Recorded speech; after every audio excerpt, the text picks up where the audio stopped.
Om Namo Bhagavate Vasudevaya. Om Namo Bhagavate Vasudevaya. Om Namo Bhagavate Vasudevaya. Welcome to today's reading from Brilliant as the Sun, a retelling of Srimad Bhagavatam Canto 4. We are going to begin chapter 23. Prithu attains perfection. Mukam karoti vachalam pangum langhayate girim yat kripatamaham vande Shri Gurum Dinatarinam Paramananda Madhavam Shri Chaitanya Ishwaram Hari Om Tat Sat. At the end of his life, Prithu retires to the forest with his wife to engage in austerity and meditation. Verses 1 to 3. Prithu entered his private chamber. It had been a long day in court. Archie saw his weariness and, taking him by the hand, led him to the gilded couch. She sat him down and offered him a silver cup of cool water. As she gently massaged his shoulders, Prithu glimpsed his reflection in the polished cup. His hair was whitening and his face was lined. After a brief rest, he called his 5 sons. "My dear boys, you are all capable of ruling this wide world. It is time for me to divide the kingdom among you and retire to the forest for spiritual cultivation. Please ensure that the citizens continue to be protected according to religious principles. This earth is like your sister. Kindly take care of her." Over the next week, he worked with his sons and advisors to provide pensions for his elderly ministers, servants, and soldiers. Then early one morning, he and the queen shed their royal clothes and, after donning tree-bark garments, left the palace. When the citizens saw their king and queen dressed like forest dwellers, they lamented loudly. Tears streamed from their eyes. "Please do not leave us. You are like our father and mother." Prithu remained determined. It was the Lord's will that everyone renounce family life toward the end of their lives and practice austerity for spiritual advancement. To set a good example for his citizens and sons, he and Archie walked steadfastly out of the city. Verses 4 and 5. The first few nights in the forest, they slept on a carpet of twigs under the night sky. During this day, the couple built a mud hut. When the small dwelling was completed, Prithu gave himself to the practice of austerities with the same determination with which he had formerly ruled the kingdom and subdued wrongdoers. He never again ate cooked food but lived on a sparse diet of forest fare such as fruits, nuts, and dried leaves, or sometimes only water. Finally, he gave up eating and even drinking and subsisted on air alone. Verses 6 and 7.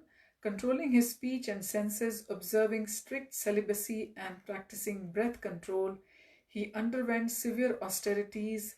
In the heat of summer, he surrounded himself on 4 sides with fire. With the hot sun beating down on him during the winter, he immersed himself up to the neck in the ice-cold water. When the monsoons came, he exposed himself to the torrential rain. At night, he would sleep on the bare earth. His sole purpose in everything he did was simply to satisfy Krishna. The shriek of an animal pierced the night air, followed by loud roars. Vidur looked up, startled. "One living being is food for another," said Maitreya. "Indeed," said Vidur. "This world is full of pain. Please continue telling me about Prithu." Verses 8 to 10, Maitreya said, "As well as performing austerities, King Prithu mastered the pranayam breathing exercises. By virtue of his practice, all remnants of material desires disappeared from his heart and he became fixed in spiritual meditation. Remembering Sanat Kumar's instructions, he worshipped the Lord day and night, strictly adhering to the regulative principles. His consciousness never strayed from Krishna, and gradually his love matured into unflinching devotion." Verses 11 and 12. Prithu became liberated from the bodily conception and realized his pure spiritual nature. He was detached from his material situation and saw the spiritual reality behind all things. In other words, he became free from false ego and any material identification. Perceiving the supersoul in his heart, he realized that the highest pleasure came from hearing and chanting about Krishna. The king fully engaged in those practices, abandoning the methods of Gyan and Yoga. and the desire for their results, merging with God and attaining mystic powers. Verse 13. In course of time, he saw that the end of his mortal life was nigh. He fixed his mind on his spiritual identity in relation to Krishna and prepared to leave his body by the yogic process which enables the soul's departure while the body is still physically and mentally healthy. He assumed the muktasan sitting posture, blocking his anus with his heel, and gradually raised his life air upward from his navel to his heart, then to his throat, and then to the central position between his eyes. Verses 15 to 17. Finally, he brought it to the crown of his head. In meditation, he merged his life breath with the totality of air, his body with the totality of earth, the fire in his body with the totality of fire, the space in the bodily apertures with the totality of sky, his bodily liquids with the totality of water. He saw the earth element of his body entering water, the water into fire, the fire into air, and the air into ether.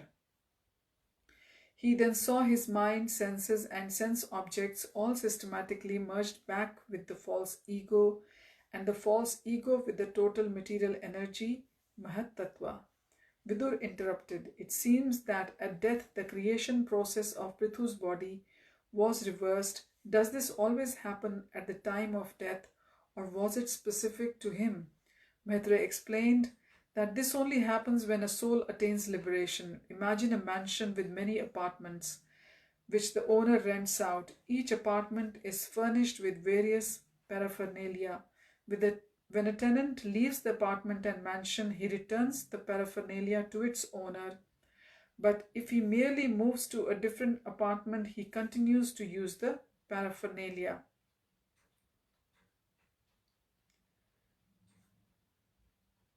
The apartment is analogous to the material body we inhabit, and the paraphernalia to the gross and subtle elements of the body. At death, the liberated soul returns the elements to the owner of the material energy, but the conditioned soul gets a new material body. Excellent analogy, said Vidur. I understand it to mean that the liberated soul gives up all attachment to his body and mind. Verse 18. Exactly so, said Maitreya. Prithu returned everything connected to his material body and mind to the supersoul, the controller of the illusory energy. He achieved liberation from material bondage by virtue of his knowledge, renunciation, and devotion to Krishna. He thus conquered over the material energy and attained his original constitutional relationship with Krishna in the material world. Vidur asked, what happened to Archie? Verses 19 to 20. As I earlier mentioned, Queen Archie, being an ideal role model for all chaste ladies, followed her husband into the forest. Her body was very delicate, as she had spent a pampered life in the palace. However, she voluntarily followed her husband, walking barefoot through the forest. Although unaccustomed to difficulties, she practiced the same principles as her husband. Eating frugally and sleeping on the ground, she became frail and emaciated, but because of the pleasure she felt in serving her husband, she was oblivious to her bodily condition. Please listen to how she achieved perfection. The elderly queen staggered under the weight of the heavy clay vessel. Water spilled out, wetting her emaciated body. The young son of a forest sage spotted her and ran over. He took the vessel from her and said, Mother Archie, you know my father has instructed me to help you. You are too old and frail for such heavy work. The queen rubbed his head affectionately. This is my service to my husband. The boy smiled. Your husband is as good as my father, so kindly do not protest. They walked toward her hermitage. When they arrived, the king was seated in the muktasan with the ring of fire. Good morning, father, called out the boy. There was no reply. Archie patted the boy's back. He is in deep meditation. I will tell him later that you came by. Please put the water in the hut. As the boy hurried off, he called back, just call me if you need anything. Archie replied, May Lord Krishna shower his blessings on you. The queen busied herself cleaning the small ashram using a broom of tightly bound twigs. She swept the earth around the hut. Then she foraged for the roots and fruit which she washed for her husband to eat later. She would only eat after him. After performing her chores, she sat down just outside the fire ring and began intoning Vishnu's names. The sun arced around the sky as Archie remained chanting next to her husband. When the night fell, the chill air broke her meditation. Opening her eyes, she peered into the dying circle of fire where she saw Prithu still motionless in meditation. Not wishing to disturb him, the weary queen quietly entered their hut and lay down to rest on the bare earth. Loud bird song woke her in the pre-dawn hours. She sat up and saw that the king was still outside. He must have meditated all night. It would not be the first time. Verse 21. Leaving the hut, she saw him within the circle of dying embers. She noticed his head and shoulders were slumped. She went closer and gently rubbed his shoulders. His skin was cold, and as she massaged a bit harder, his body collapsed forward. Archie's heart began to palpitate. My dear husband, please rise. I have collected fruit for you. Prithu did not reply. Archie's voice rose. My husband, my shelter, my protector, please rise. Still no response. She sat over his motionless body and placed her ear to his heart. Nothing. The queen collapsed to the ground, her chest heaving as she let out great sobs. Hearing her loud wails, forest sages ran over. They gently raised the lamenting queen and examined Prithu's motionless body. He has gone to Krishna. The sages immediately built a pyre on the top of a nearby hill. Several of them carried the king's corpse and placed it on top of the pyre. Verse 22. An elderly sage spoke gently to the lamenting Archie, you have sons, so if you wish, we will accompany you to them and you can live in their care. Or he hesitated before adding, you may accompany your illustrious husband. Archie turned to her husband's corpse lying on the funeral pyre. I shall follow him now as I have throughout my life. Surely the pain of this fire will be nothing compared to the burning agony of his separation. The sage folded his palms and nodded. My dear mother, please perform the necessary funeral functions. Bathe in the river. Offer oblations of water and obeisance to the gods presiding over the different planetary system, then return here. When Archie returned, her hair still wet, the sages lit the funeral pyre. As the flames leapt up, Archie circumambulated her husband's burning corpse, calling his name constantly. Then, without hesitation, she threw herself into the blaze. Verses 23 and 24. From the top of Mount Mandar, many thousands of celestials, along with their wives, watched Archie's brave act. They gasped in admiration. Just see how this pious lady fearlessly follows her husband. The celestials' wives chanted melodious Vedic mantras, bestowing blessings on the chaste queen. Together with their husband, they showered flower petals onto the funeral pyre. Verse 25. The heavenly ladies repeatedly called out all glories to Queen Archie. One of them said, it is evident that King Prithu's queen has served her husband with mind, speech and body, exactly as the goddess of fortune serves Lord Vishnu, the Supreme Personality. They looked up and saw Prithu appearing dazzling, seated on a shining vehicle, waiting in the sky. As they watched, Archie rose from the fire in the similar aircraft. Prithu's plane rose into the stratosphere with Archie following closely behind. The celestial ladies glanced at one another. How astonishing! Only moments before Archie had entered the fire, they looked down. The corpses of both king and queen were still burning in the flames. Verse 26. One of the goddesses exclaimed, see how this chaste lady Archie, by dint of her inconceivable piety, is still following her great husband upward as far as we can see.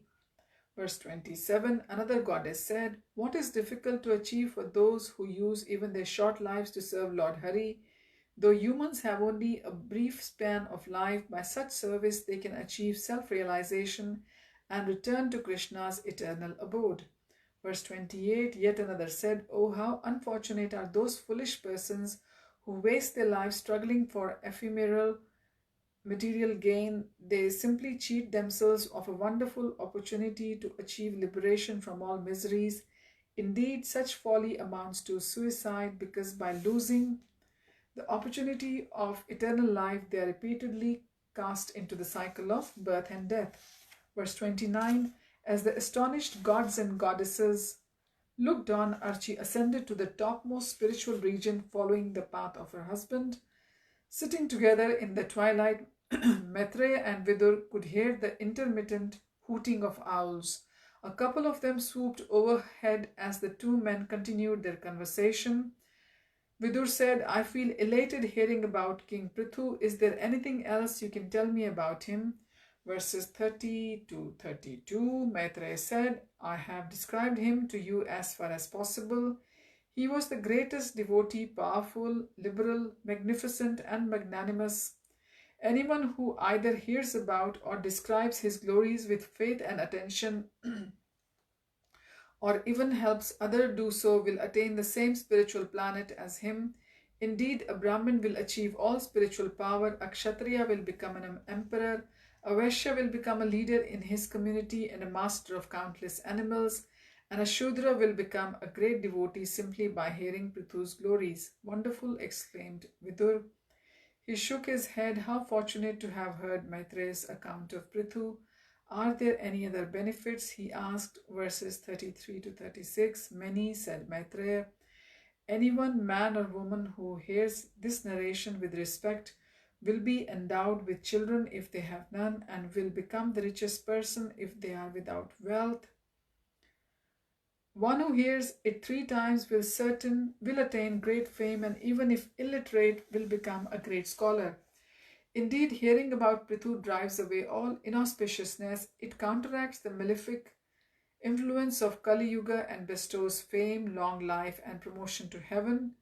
Anyone desiring success in religion, economic development, sense gratification, and liberation should hear narrations about King Prithu, for it will bestow all of these. Prithu was the original and perfect monarch, and kings who chant this account of his life 3 times before going into battle will attain victory. All other kings will become his vassals and pay him tax as he demands, just as they did with King Prithu. Well, said Vidur with a wry smile, maybe I should not hear such accounts because I desire none of these things. Verses 37 to 38, Maitreya laughed and rested his hand on Vidur's shoulders. Even pure devotees like you, Vidur, who serve Krishna without any desire for material profit and who are always absorbed in thought of him, benefit from hearing his narration about Prithu. Even more so if they tell it to others. That is why, my dear Vidur, I have as far as possible described Prithu's glories.